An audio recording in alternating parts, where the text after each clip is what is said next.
ভর্তা বাঙালির একটু বেশি পছন্দ, তাই তো আমি প্রায় বিভিন্ন ভর্তা করে থাকি। আজকে আপনাদের সাথে শেয়ার করব কাঠবাদাম ভর্তা আর শুটকি ভর্তা।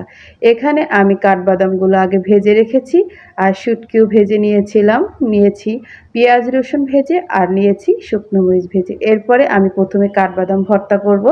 কাঠবাদাম, শুকনো মরিচ, পেঁয়াজ রসুন, স্বাদ মতো লবণ দিয়ে এখন আমি শিলপাটায় বেটে নিব।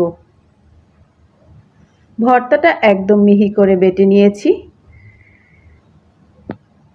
দেখুন হয়ে গেছে আমার কাঠবাদাম ভর্তা। এখন আমি করব শুটকি ভর্তা। এখানে দিয়ে দিয়েছি শুটকি, শুকনো মরিচ, একটা বোম্বাই মরিচ, পেঁয়াজ ভাজা আর দিয়েছি রসুন ভাজা। রসুনের পরিমাণটা একটু বেশি দেবেন, কারণ শুটকিতে একটু রসুনের পরিমাণ বেশি লাগে।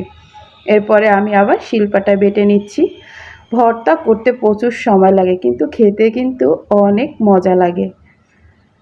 এখানে ছিল দুই ধরনের শুটকি, ছুরি শুটকি আর ছিল ছোট মলা মাছের শুটকি। এটাও বাটা হয়ে গেল।